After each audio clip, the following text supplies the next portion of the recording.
Hello, everyone. Good evening, and welcome to this first live streaming EKU Chautauqua presentation, sponsored by Eastern Kentucky University's nationally prominent honors program and housed in its College of Letters, Arts, and Social Sciences. My name is Eric Liddell, Chautauqua Lecture Series Coordinator, and I am delighted to welcome tonight Dr. Zach Eser from EKU Finance, who will be our first speaker in this virtual lecture series. There was a little bit of a hitch in the live stream, so I'm just going to hang on a second here and make sure that everybody got the message and is able to join us. Again, I'm Eric Liddell, Chautauqua Lecture Series Coordinator. Like everyone else living in this current continuing age of COVID-19, we've had to adapt in response to ongoing public health concerns, and so we are virtual for 2020 and 2021. But I am delighted to share that in spite of all kinds of potential problems, we have been able to put together a full Chautauqua lecture series for this academic year by combining some of our postponements from last year's theme of balance and resilience from the spring with newly added speakers on the theme dealing with data, information, influence, interpretation. And Zach is here tonight to approach that from a specific angle. Full details of this year's schedule are already on our website, chautauqua.eku.edu, and you can follow us on Facebook, and Twitter for updates and reminders. Live stream YouTube links will be available in advance of each event on our website and through social media. And if you got here to join us now, thank you for your attention and your patience and following the late change in streaming links. It's probably a good practice to double check the website every time you tune in to join us because we're on a learning curve dealing with this like many people. Our presentations will begin typically at 7:30 p.m. on Thursdays, and they will last anywhere from 30 to 45 minutes or so, leaving some time in our hour for discussion and our traditional Q&A. So if you're interested to participate in that, you can submit questions in one of three ways. You can send them by email to chautauqua@eku.edu in advance of the presentations, or you could use Facebook or Twitter, go to our Facebook page, find our event. There's a discussion section there, so I will check those as we approach the end of the time to see if there are some questions there. Or you could finally use Twitter.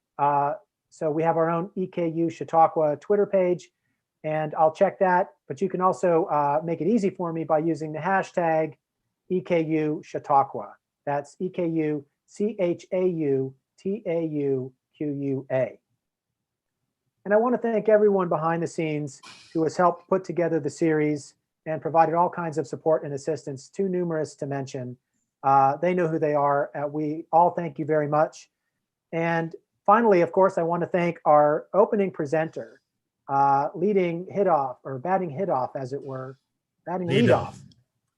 Got tongue-tied there. Batting lead off in our 2020-21 series, my colleague, Dr. Zach Eser, Associate Professor of Finance at EKU, who joins us tonight to open the series with the obviously timely topic, unfortunately still too timely topic, tracking the virus, lessons from data analytics. And many of you who are joining us probably know Zach. If you're at EKU, you might know him. I'll tell you a little bit about him. He earned his bachelor's degree in economics at the prestigious Bosporus University in Istanbul before completing a master's in economics at Boston College, where he studied under internationally known scholar Joe Peake, who brought him to UK as a graduate assistant. And that's where Zach finally earned his PhD in finance, that is at the University of Kentucky, just up the road from where we are now at EKU. Dr. Eser is an expert in all kinds of data analysis and spreadsheets and charts and graphs, as you will see and he will share, And so we're very fortunate to have him here to speak about lessons, right? Lessons from data analysis of this ongoing situation. So at this point, I will turn over the controls to him and hopefully fade into the background, and then I'll be back towards the end for some discussion and Q&A. Over to you, Zach. Thank you for that wonderful introduction, Eric.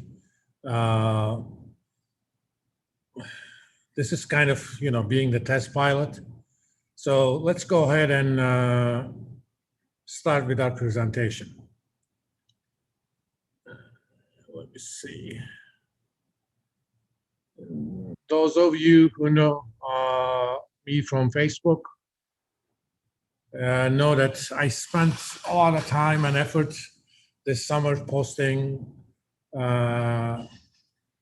a lot on COVID, not only at state level, but international and general. One of the things I thought about is, one of the things I actually learned myself over time is how to think about the data. There is a lot of data out there, and the question is, what do we do with that? Now, this talk is not going to be complicated in the sense that you don't need to know a lot of statistics. It was actually a hard job to figure out exactly what to talk about, given the complexity and importance of the issue. There are many, many aspects of the data that we can talk about. But given that I have, 30 to 45 minutes to talk and leave some time for questions, I had to make some hard choices. First of all, if you know that there are lies, damn lies, and there are statistics. One of the issues with statistics is, yes, it does involve mathematics, but it is not rocket science or brain surgery. I was having a discussion about something else with a friend of mine on Facebook. I think it was about use of masks. They made a comment that this should be obvious. It's not rocket science or brain surgery. That kind of made me think. That is precisely the problem. If it were rocket science or brain surgery, very large percentage of us do not know anything about rocket science or brain surgery. So it is rather easy for us to defer to the judgment of the experts. But when it comes to statistics and my other field, economics, that is not the case. We have a very dangerous friend when it comes to statistics. It is called anecdote. Well, I may have access to a lot of data at county level, international level, state level, but most of our friends have access to a more important data source. What happened to their aunt, what happened to their friends. Unfortunately, anecdotes do not say anything about evidence itself. The precise problem is we have lack of common or shared language for statistical communication. And that means when it comes to talking about what certain numbers or what certain data means, we all pick consciously or unconsciously certain metrics or certain numbers that kind of agrees with what we already believe instead of actually asking questions. I don't think I am above that myself as much as I try to be above it. It is kind of ingrained in us. And for people who are not members of the secret society of the Numerati, media plays a role. In many cases, whether social media or actual print or broadcast media, people do follow things like economic quantities, or in this case, pandemic, through media. The question is, does the media know what they are doing?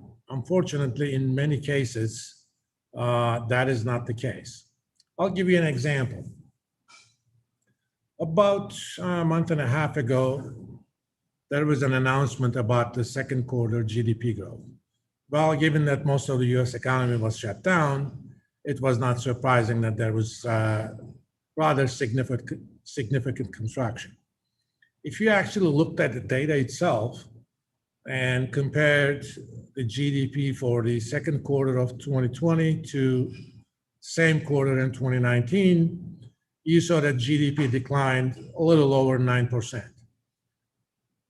It's kind of the historical high, but if you look at the media reports, they reported a number that is around 32%. Well, 32% is not the right number, but since they go and look at a database and the database shows quarterly percent change reported at an annualized rate, without even providing any context, they say, okay, US economy lost almost 1/3 of its value. No, that is not the case. We only lost for that quarter only a little less than 10%. Another example, this is one of my pet peeves. Given that we have an election coming up, this kind of is important. Media has this concept of statistical tie based on polls. Example, I just looked at a poll for the Senate race in Michigan. It was done over 600 elected voters, and it shows that I kind of distributed the undecided, about a 3.6% margin for the Democratic candidate, and the margin of error of the poll is 4%. A lot of people have no idea what that margin of error means, and I'm not going to get into that. But when you look at it, media reports that this is a statistical tie. But if you went ahead taking the poll as it is, assuming that the sample that you have is a good representative of who's going to turn out in the election, and you calculate a probability based on this poll, probability of the Democratic candidate winning is over 90%. So statistical tie versus 90% winning. But since nobody actually provides context, we don't actually, other than some specialized websites, we just read it, okay, it's too close to call, and we go from there. So when we're looking at virus or the pandemic in general, I will try to be careful about providing some context, and I'll show some summary measures, some charts to kind of give us an understanding of what has happened and what is happening. First question I want to address is, independent of your political leanings, there is actually a belief shared by a group of people that this virus is either not any different from something like a flu or some sort of hoax. Well, let's see. Since the beginning, over 6.3 million people have been confirmed to have the coronavirus in the United States. And those of you who are picking on things, you can see that I said 51 states. Yes, I believe DC is a state. So if you don't believe it, say 50 states plus DC. By itself, 6.4 million may not mean much, but if you go ahead and look at it on a per capita basis, for each 10,000 people, we have close to 200 cases. So that's roughly the 2% of population. In terms of deaths that are attributed to COVID-19, as of yesterday, over 190,000. This is just the 51 states. And again, per each 10,000, we have about 5.8 people died. So it's slightly higher than 0.5% of the population. And not 0.5%. Yeah, a little bit 0.5%. In terms of percentage of cases, which is not necessarily a good measure to look at, and we'll talk about that, about 3% so-called death rate. Now, Also looking at the tests, US, even though we started a little bit late, we did over 88 million tests, and slightly over quarter of the population is tested. And since the beginning, more than 7% of those tested have tested positive. The question is, yes, we have close to 200,000 deaths attributed to COVID. Are they really deaths that should be attributed to this virus? Some of you may remember, and some websites and news media actually caught on to this. CDC had a report that kind of in passing mentioned that only 6% of coroner's reports mentioned COVID-19 as the sole source of death. So many people thought, okay, only 6% of the deaths are due to corona. The question that we need to ask is, how many deaths we would have seen had there not been any pandemic? Well, we can actually calculate that. We have historical data on number of deaths pretty much on each time of the year. We compare the historical averages to what happened this year. And as of August 1, the so-called excess deaths, number of deaths this year compared to the average number of deaths during the same period in prior years is over 155,000. And if you look at the number of deaths from corona, the actual numbers, the reported number is close to the excess deaths, slightly above that. So it is not a hoax. We have a lot of cases and deaths, and those deaths are not because of flu or heart attack. It is a direct consequence of corona. Now, given that, what should we look at? Should we look at, especially this is the case for the purpose of comparing different jurisdictions. If I'm comparing US versus Germany or New York versus Florida, or even over time, should I look at the number of cases or should I look at the number of deaths? Well, number of confirmed cases are almost universally underreported. And the degree to which underreporting happens varies a lot across the countries.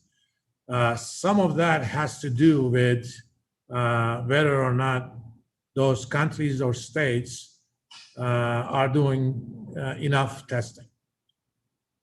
If there aren't enough tests made, in many cases, you are a lot more likely to be tested if you actually do have the virus.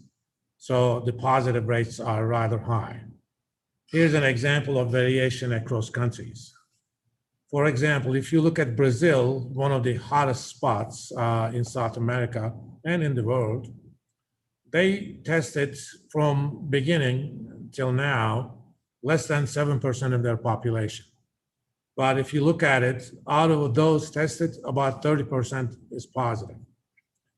Does that mean that 30% of Brazilian people are positive? No. A lot more Brazilians who are positive are more likely to be tested. Situation is even worse in a place like Mexico. Less than 1.5% have been tested, and of those tested, close to half have tested positive. Among developed countries, testing is a little bit more prevalent, and in general, the higher the tests, the lower the positive rating. But in any case, especially if you're making comparisons across countries, it is not a good idea to compare number of cases, whether you do that adjusted for population or not. Deaths are also underreported, but not to the same degree. At least over time, even if they are underreported, if you died from COVID, you died from COVID. The variation of underreporting is not as high. Hence, instead of looking at how many people have died since beginning, even though we can do that, it's probably a better idea to look at trends in new cases and deaths. I typically tend to look at 21 days adjusted for population. I do that for two reasons. One, adjusting for population is obvious. If I'm comparing New York versus Kentucky, looking at deaths in a week in New York versus Kentucky, I'm making apples to oranges comparison. There's over 20 million people in New York State, and we have less than 5 million people. So that part is obvious. There still needs to be some adjustment with respect to population density, but I'm not going to address that at this talk. I look at something like 21-day sums, especially at the state level, even at the country level. Daily sums tend to be rather noisy. There are reports, delay in reporting. There are issues with weekends. Especially if you look at the death statistics, you see that there's a distinct pattern that number of deaths reported are much less on Sundays and Mondays. Does that mean people die less on those days? No, which means coroners probably are on vacation on their weekend break, so the reporting has a delay. Looking at something like 21-day sums kind of creates a smooth chart so that we can concentrate on the trend instead of getting ourselves lost in the clutter of daily variation. With that in mind, let's see what happened since pretty much the beginning in the United States. I typically use a two-scale chart where I graph both number of reported cases, number of confirmed cases during the previous 21 days adjusted for population, and number of reported deaths. On these charts, I have on the right-hand scale number of fatalities, on the left-hand scale number of confirmed cases. Let's look at the cases. In this case, the red line. We kind of peaked towards the end of April, and after that, cases came down, and around mid-June, we bottomed out. Then summer started, and we started having a very large increase in number of confirmed cases. If you kind of look at it, around the bottom, US had about 5 cases per 10,000 per week. And at the top, at the end of July, we had almost tripled. Now we have come down from those levels, but we're still way above those levels.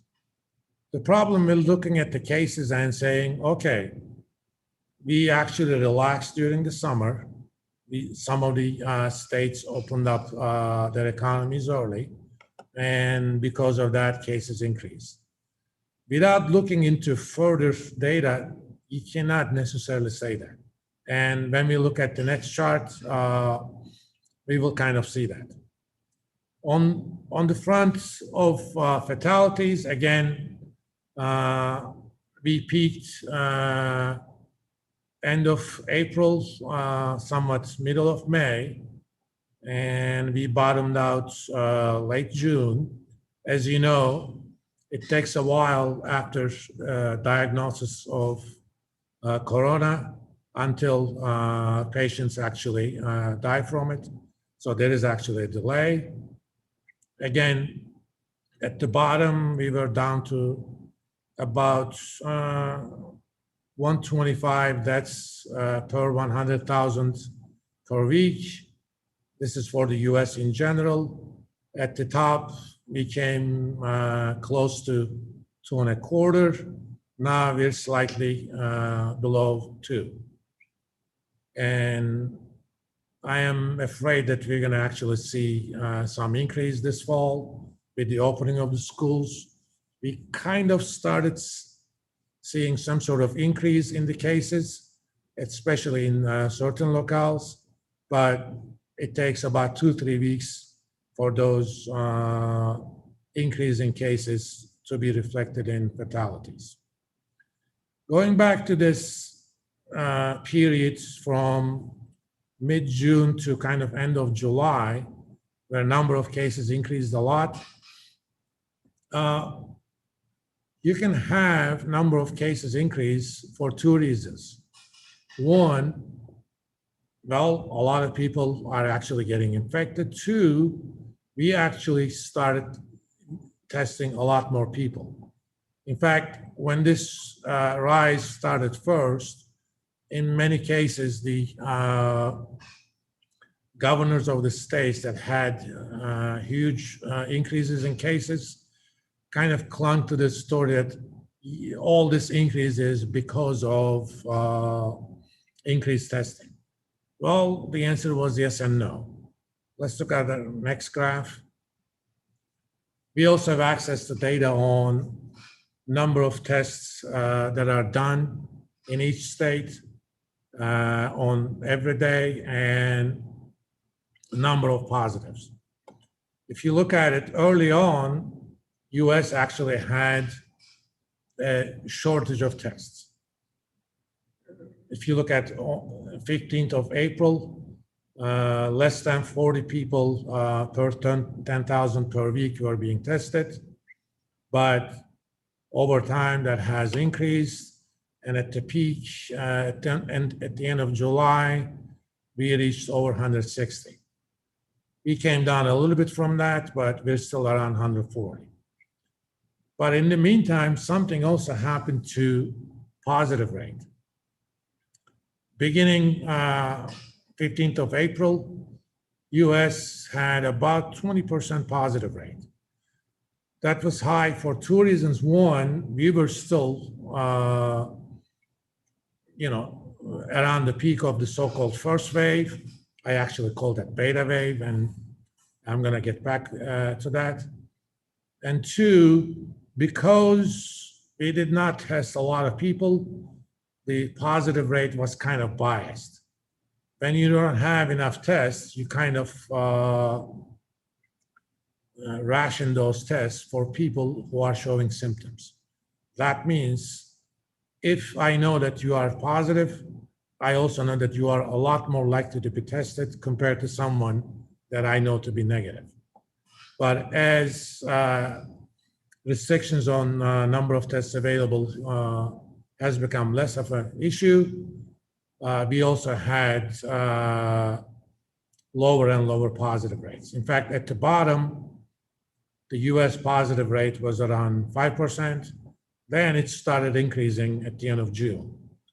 And we reached a high of roughly 8%. And now we're hovering around 5% again. So in terms of positive rates, we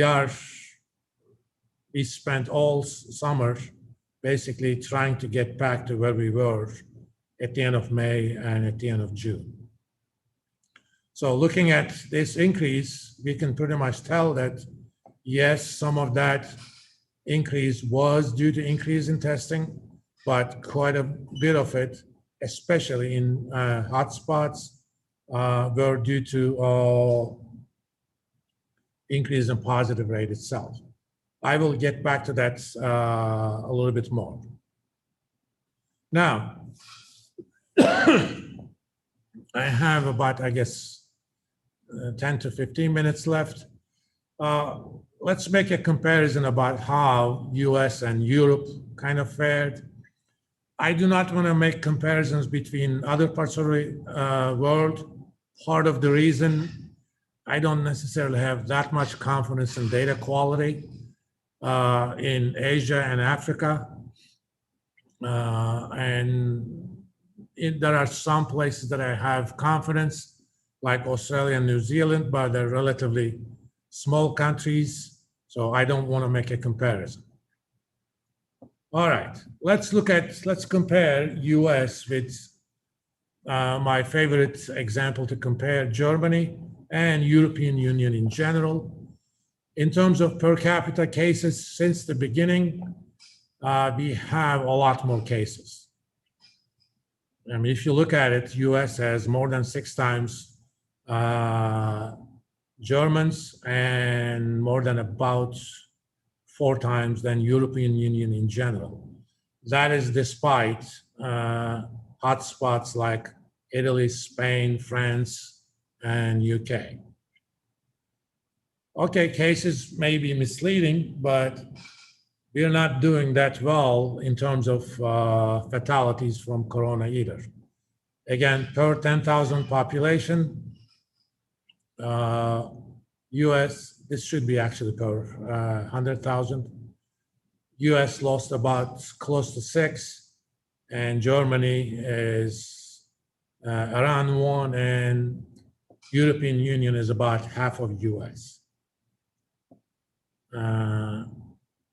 Cumulative death rates, these are percent of cases. US is about 3%, Germany 366, and European Union 663. The reason I put this here, I wanted to highlight something. If we didn't know anything and I just wanted to compare to what extent US healthcare system handled corona cases. Looking at this number, US versus Germany, it sounds like US actually, US healthcare system has done a better job keeping their patients alive. But that ignores some hidden variable out there. As many of us know, unfortunately, this disease or this virus disproportionately kills older people. So without actually looking at the share of the older population, you can't make a judgment that, okay, US healthcare system is doing a lot better than German. Just looking at, these are based on, if I'm not mistaken, 2016 populations. About 15% of US population is over 65. On the other hand, in Germany, that number is much bigger, close to 22%. So it is not too surprising that death rates in Germany are indeed much higher. The lesson here is when you're comparing different jurisdictions, do not use only one metric. I mean, I could look at cumulative deaths.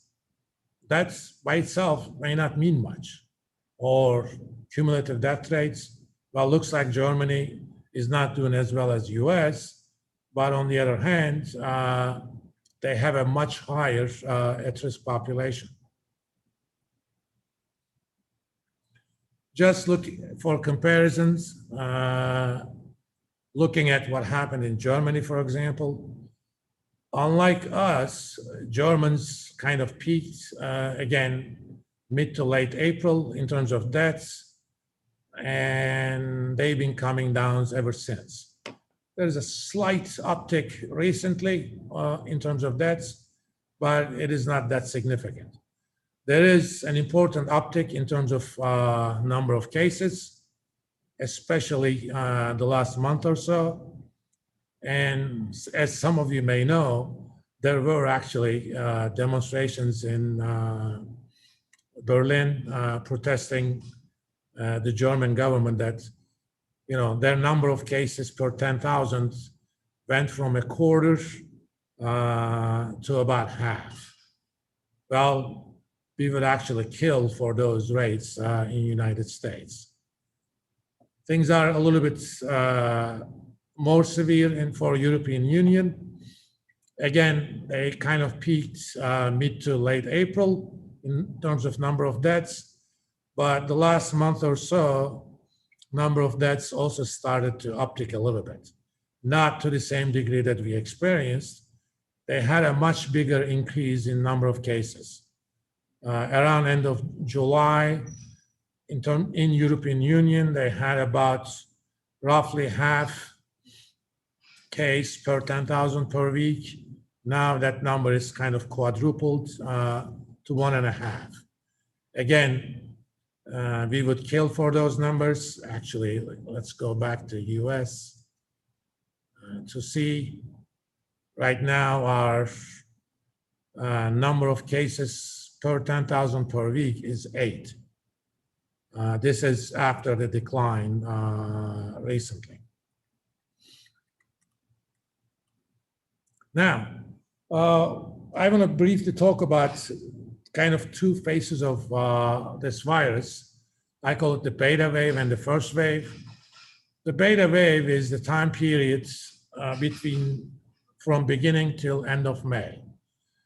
During the beta wave, we learned a lot about the virus. We learned how it was transmitted. We learned that it killed older people disproportionately. And we learned that social distancing and using face coverings actually helped a lot. But we also paid a heavy price. During those 3 months, on a cumulative basis, US lost about 3.25 people per 10,000. And the biggest hit was in Northeast, especially in New York, New Jersey, and Connecticut, where we lost around 11 people per 10,000. And since they were hit first, and given the population density in Northeast, it was not too surprising. Midwest was second, centered around Chicago and Illinois and Michigan, which are Chicago and Detroit. Then we had South. We didn't have too much in West. For internal purposes, I also look at something called Trump land. These are states carried by Trump in 2016, minus states that he had no right to carry, like that are traditionally blue, at least in presidential years, Michigan, Pennsylvania, and Wisconsin. And I also, for our own purposes, included Kentucky. The so-called first wave, after we learned a lot, we also learned a lot about how to treat this disease. So that's, Corona is not the same death sentence that it used to be. Way back in March, if you got the coronavirus, you either died or you didn't. There wasn't too much doctors could do about it. Now there are certain treatments that helps reduce the death rates. Overall, even though this is a slightly longer period, we have less deaths. About 2.5 people per 10,000 died since the end of May. But there's an interesting disparity between regions. In Northeast, we went down from 11 people per 10,000 to 2. Midwest also went down quite a bit, not as drastically. But looking at South, they actually more than doubled in terms of deaths. That is primarily due to what happened this summer in Florida, Texas, South Carolina a little bit, Mississippi, and Alabama. And West also had a head share of their increase, and primarily a little bit of California, but Arizona itself. The biggest difference is the so-called Trump land. Part of the reason is a lot of the states in this group have opened up easily, and there is a differential attitude in mask use in these countries. We actually had a lot more deaths in those states. Kentucky also had slightly higher deaths. I'm not going to show it here, but most of it is due to last month and a half, actually. Now, I alluded originally that if the case count is declining, is that good? Well, it depends. My first case is Arizona. In that case, I'm going to say yeah. From the end of July to yesterday, number of cases per 10,000 per week went down by 80% in Arizona. And Arizona was a real hot spot this summer. You know, that's a very good number. And if you look at number of the percent of those who are testing positive, Arizona went actually from almost 22%. By the way, these are all based on 21-day sums, to about 7%. Looking at number of tests that are done, at the height, July 31, Arizona tested about 120 people per 10,000 each week. That rate is down now, but it's only a 40% drop compared to 80 drop. If you actually do the arithmetic, you could actually say that about 15-16% of the drop in case count is due to reduced testing. The rest, about 85%, is actual organic drop. On the other hand, we have Florida. Well, just because I see the case count is declining doesn't necessarily mean that Florida is doing a great job. Looking at the changes from end of July to yesterday, number of cases on a population adjusted basis went down by about 70% in Florida. And percent testing positive also went down, but not as dramatically. End of July, we had about 19% positive rate. It is still a stubbornly high 13%. But we also had a significant drop in number of people that are tested. Florida was actually testing above national average back in July 31, about 180 people per 10,000 each week. Now that dropped by 55%. If you do the arithmetic, you see that over half of the drop in the case count is to reduce testing. So yes, the cases have gone down in Florida, but not all of that. In fact, not even half of that is organic drop. So just looking at the case count changes is not enough.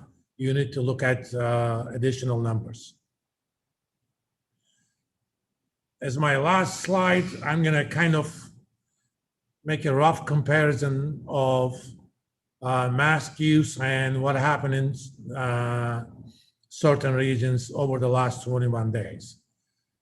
This is kind of a rough correlation. I don't have time series data on mask use, so I'm not gonna make any statement that lower mask use causes higher corona or vice versa.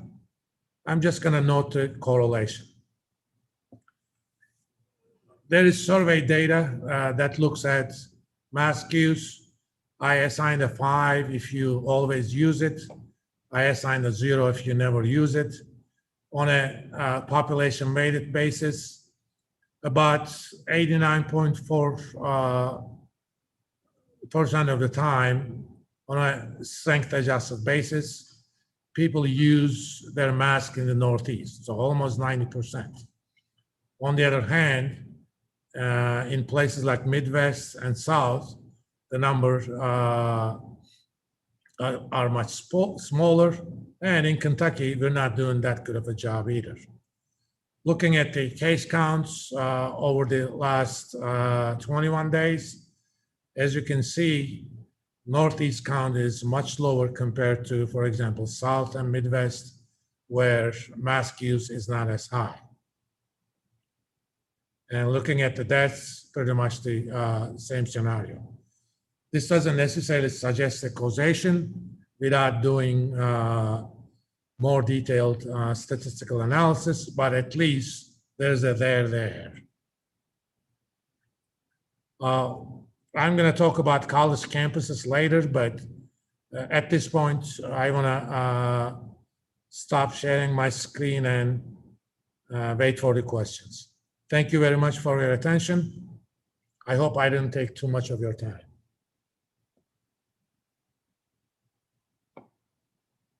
Not at all. Thank you very much, Zach, Dr. Eser. Man, that was precisely 45 minutes. Perfect. You set a good example for everyone else to follow. So I'll make sure that they take a look at this this video.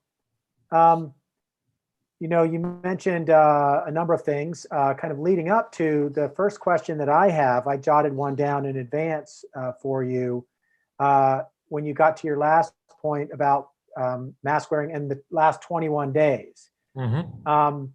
Another thing that's happened roughly in the last 21 or maybe 28 days, 3-4 weeks, is a return to college campuses like our own in some measured way, or at some other places across the country. And I know this isn't or hasn't been part of your formal presentation, but we were talking about this the other day, so I know you have some sense, right, of maybe what's been going on various college campuses, and the concern that a lot of communities have about what that will mean. In some places, I know that we've started to see a kind of growth, if not an explosion of cases, because some students aren't following the rules and guidelines. And then again, the concern is that this will radiate out and spread through the community. So, as a general question, what kinds of things might you say about that? And I might have a follow-up if I can pinpoint something. Since we had this discussion the other day, I kind of looked at a few colleges. New York Times actually has some data. If you search college campus Corona New York Times, it will actually come up. It is not that recent. I think it's about 3-4 day old delay, but it shows you number of cases on each college campus since the pandemic began. Since college campuses were closed for the spring semester, you can pretty much, and summer session, of course, you can pretty much say most of those are due to what happened since we got back to school. I kind of looked at a few colleges, including ours. For example, University of Alabama, just Tuscaloosa, they have reported about close to 1,400 cases. Auburn, which is a much smaller school, over 1,000 cases. UK has about 760, EKU 56. I know that is delayed because I happen to know the EKU number from our website. We are at, I think, 88 since the beginning of August. Louisville, on the other hand, is 124. Just looking at, actually, that at this point, you're not seeing my screen. No, if you go ahead and take a moment to share that again, especially if you have some graphs or charts. I mean, I have this table for college campuses, so you can actually see the numbers. But let's kind of also look at what happened in those counties over the last few days. Since I have data at the county level, at least for selected ones, I kind of am looking at the charts. I'm going to look at the Madison County, ignore the last drop because I haven't updated to yesterday's. Actually, for that, let me change something. So I'm sure most people know, but maybe some people watching might not realize that Madison County is where Eastern Kentucky University is located. Yes. And if you look at it, since kind of around when school started, Madison County had about, on a 21-day base, 21-day sum base, about 11.3 cases per 10,000. Now we are up to about 21, so close to doubling. I also happen to have, let me see, kind of I noticed on chart that for chart. EKU. This is, ignore the, this was a chart that I had done for my own purposes. The bar chart is the chart for each category, resident, non-resident. Ignore that. The red line kind of shows 7-day sum. We kind of increased until about a week ago, we started coming down. But I should note that EKU is on a self-reporting basis, so I'm not making any claims that this is necessarily accurate. But in any case, Yeah, there seems to be whereas, a correlation. so I noticed a couple things. One, the Madison County line does not seem to be leveling off or plateauing. It seems to be just, it's not, I don't know if it's exponential or how you would describe that But growth. remember, right now, this Madison County number is based on 21 days. Actually, I can change that into 7-day. Then you would see something similar to the EKU. Let's see. 187. Oh, here, great. We're getting a lesson in Excel spreadsheet workmanship. Yeah, this is the beauty of Excel. Okay. I'm just gonna copy those. Now everything is on a 7-day basis. It says 21, but ignore that. I see. So now There we see has been a it's dropping. decline. Again, Madison County topped out around pretty much the same time as EKU did. Which one caused which, I do not know. Again, that requires more careful statistical analysis. Let's look at our sister institution where my PhD is. I don't call UK my alma mater. It's more like, come on, Zoom. Let's look at Fayette County. Again, Yes. same kind of increase. I don't have time series data on UK itself. And similarly, Jefferson County, pretty much the same pattern. But over there, even the 21-day sum has turned much earlier. Remember, when you're doing 21-day sum, you're effectively delaying the 7-day sum by about 2 weeks. Right. So Let's if I'm look at interpreting it- Alabama. yeah, go ahead. As you know, both University of Alabama, Tuscaloosa, and Auburn are pretty much centers of the towns that they are in. I have the data at county level. If you look at the Tuscaloosa County, Alabama, just look at the chart. The 21-day sum kind of started going up on 17th of August exactly. When the schools opened, that was around 15. And we are around 26. And remember, this comes with a delay. Things are even worse for Auburn, which is in Lee County, Alabama. Roughly, they started peaking, bottoming out around when the school started, from about 12 cases per 10,000 per week to about 42, almost quadrupled. If I can jump in at this point Sure. and ask you kind of a related question, when you showed the national graph earlier, you pointed out that we're basically back to around, when it comes to positivity rates, around 5%, which is where we had been back in June. And that we understand, we hear a lot, is an important threshold, right, for potentially opening all kinds of things. Now, I know this isn't on your chart, but that is for the national. Right. When it comes to college campuses, is there any sense of what a positivity rate, what would be an acceptable positivity rate to keep things going? Because I've noticed some places have reached positivity rates of only maybe 1%, and they've decided to quarantine students on campus and or take other measures. Do you have any sense of that? I don't have data of testing at the county or college campus level, so I can't say anything about that. All I can say is sudden jump in cases in the counties where those colleges are kind of the life of their entire town.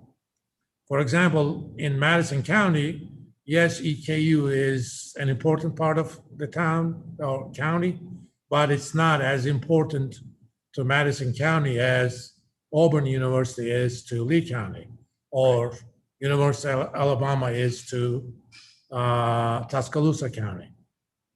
You kind of see it if we go back to University of Louisville has only 124 cases, but University of Louisville is not as important to Jefferson County as it is to, for example, University of Kentucky is to Fayette County. So that's why you may see more cases in Fayette County or higher growth. Again, these are only speculations without further analysis. I don't want to make any argument that university opening actually causes more cases, but there seems to be a there. Just looking at the cases of Auburn versus Alabama. Auburn is a lot more important to Lee County than University of Alabama is to Tuscaloosa. Right. And presumably in some of these places, there's a greater influx of students that swell the population of the county or the town, as opposed to some other places like EKU. There are semi-residential schools. We also have a lot of students who live at home, either in Madison County or Fayette or elsewhere. And so most of our faculty live elsewhere. What's that? Most of our faculty, for example, live in Lexington.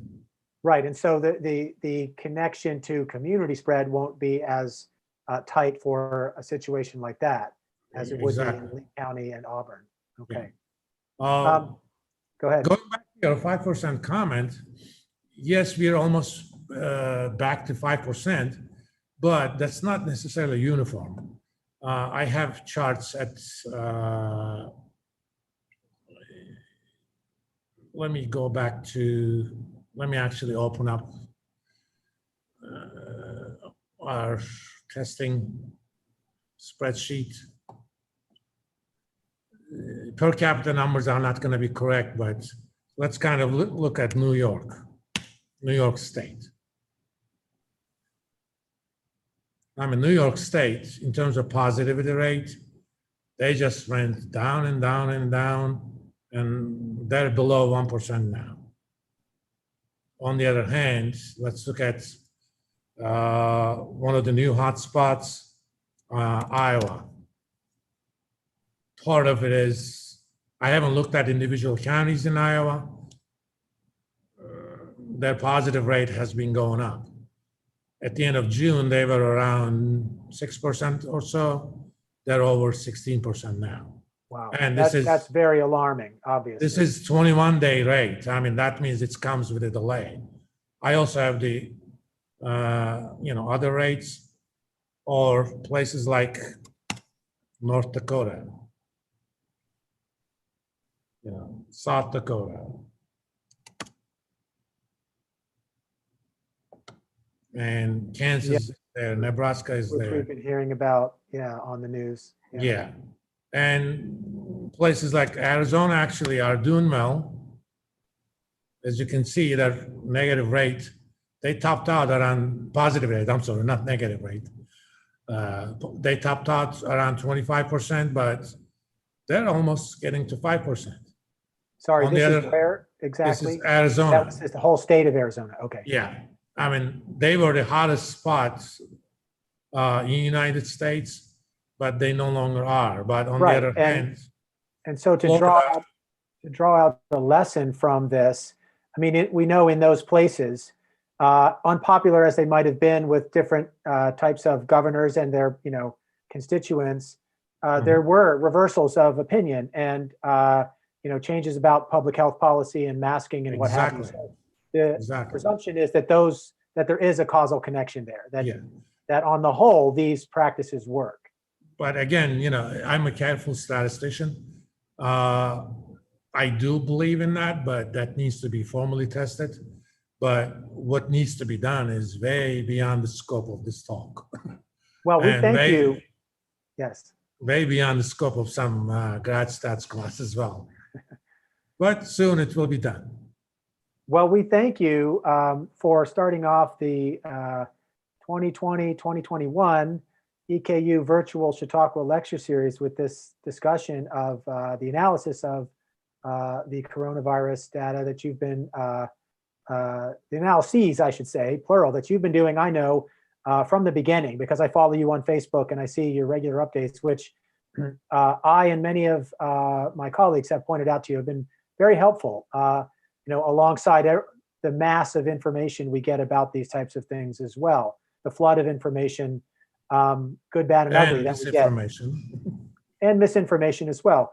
That reminds me that one of the things I heard towards the beginning of the pandemic was the comment that, and I forget who said it, somebody on NPR, that we need to think of information hygiene.